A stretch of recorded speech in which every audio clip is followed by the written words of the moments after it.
mga breeders natin. As usual, yung trabaho nila, nangingitlog palagi. Dapat kondisyon palagi sila mga ka-agree para mataas yung production nila. Saka hindi tayo malulugi. Ayan. So expected talaga 2 to 3 months from now mga ka-agree, ang dami nating stocks.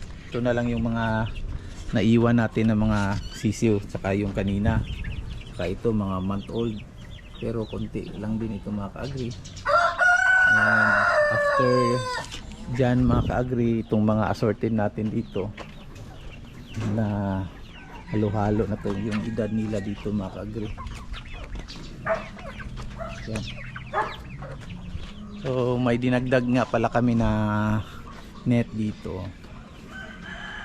para makatulong naman dito mga ka-agree, kasi medyo grabe yung init dito banda pagka mga alas 2 ng hapon. So ngayon parang hindi direkta yung init. Tapos pag ganitong oras, mga alauna, pinapalitan ni Jongjong ng tubig lahat sila. Kahit may laman, yan, tinatapon na lang yung mga tubig para kahit hindi pa naubos, tinatapon na lang namin mga ka-agree para bago, fresh na naman yung tubig nila lahat dito. Yun talaga yung dapat gagawin natin mga ka-agree, kahit may laman pa yung tubigan nila. Pagka gantong oras, palitan talaga ng bago. Tapos sa mga breeders, ayan, so sukat na ni Jongjong pag gantong oras, ubos lahat yung tubig ng mga breeders except dito sa mga mga chicks.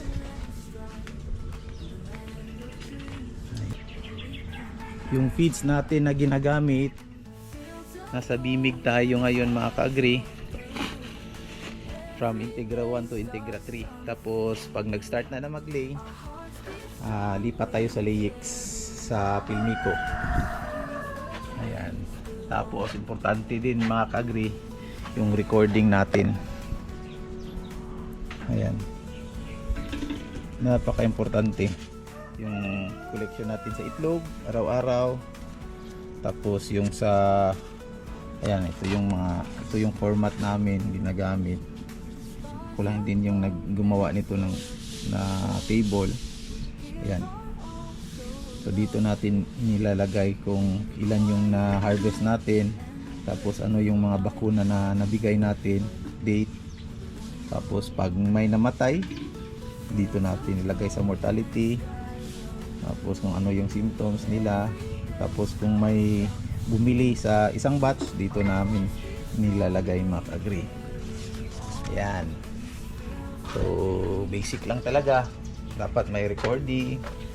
Tapos may timbangan tayo dito, mga egg trays, tsaka syempre vitamins, mga tambal, ayan, purga, mga vitamins natin sa mga males. Ayan, purga itong Raptor, tsaka Wormal, egg 1000 para sa mga breeders natin. Ito Vitamin Pro, ubos na yung Vitamin Pro natin, tsaka yung Primoxil. So yun na naman yung isa stocks natin.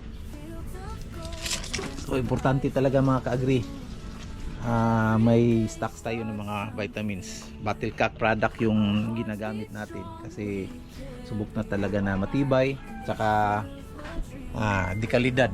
Tsaka subok na rin namin dito sa farm mga ka-agree, at sa mga farm ng, I'm sure maraming gumagamit na mga ka-agree natin dyan, na mga nag-aalaga ng mga manok. Battlecock yung ginagamit nila. Ayan, so ito feeds, tapos nilalagay natin dito sa mga containers para presko palagi.